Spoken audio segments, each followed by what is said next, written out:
بھول جانے کے ڈر سے قرآن ہی یاد نہ کرنا۔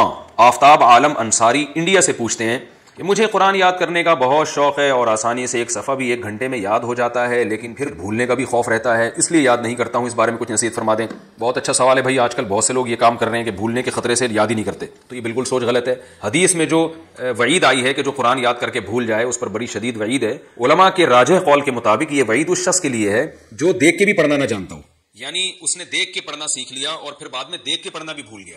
آپ کہہ سکتے ہیں ایسا تو ممکن نہیں ہے کہ یعنی اتنا کوئی بھول جائے کہ دیکھ کے بھی نہ پڑھ سکے۔ بھائی جب ایک دفعہ انسان تحریر سیکھتا ہے وہ تو ہمیشہ کے لیے سیکھ جاتا ہے نا تحریر پڑھنا۔ تو دیکھیں یہ نبی صلی اللہ علیہ وسلم کے دور میں یہ امکان تھا، اس زمانے میں خط بہت مشکل سے لکھے جاتے تھے، اتنی کتابیں نہیں تھی۔ آج تو پریکٹس اتنی زیادہ ہو جاتی ہے کہ جو دیکھ کے پڑھنا سیکھتا ہے وہ پھر سیکھ ہی جاتا ہے، وہ سے بار بار تحریریں پڑھنے کو ملتی ہیں، لیکن رسول اللہ صلی اللہ علیہ وسلم کے دور میں ایسا نہیں تھا۔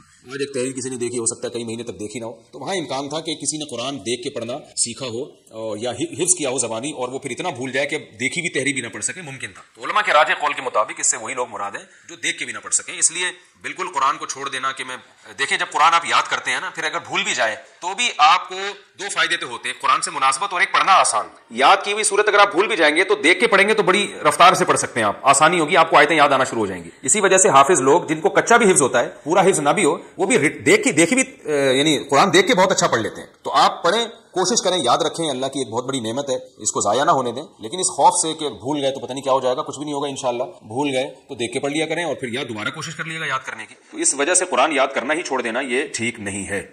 صف مکمل کرنے کے لیے نمازی کے آگے سے گزرنا۔ محمد حمزہ اٹک پوچھتے ہیں کہ اگر کوئی شخص سنتیں پڑھ رہا ہو تو کیا صف مکمل کرنے کے لیے اس کے آگے سے گزر سکتے ہیں یا نہیں؟ جی ہاں بھائی، گزر سکتے ہیں، اس لیے کہ نمازی کے آگے سے گزرنا بھی ناجائز ہے، لیکن وہ گزرنا جو نماز ہی کی اصلاح کے لیے وہ جائز ہے، کیونکہ صفیں جب خالی ہوتی ہیں تو نماز میں خلل پیدا ہوتا ہے۔ تو آپ کوشش کریں کہ نمازی کے آگے سے نہ گزرنا پڑے، لیکن اگر صف کو پورا کرنے کے لیے کوئی اور راستہ نہ ہو تو پھر نمازی کے آگے سے آپ گزر سکتے ہیں۔ صف کو مکمل کرنے کی تاکید زیادہ ہے۔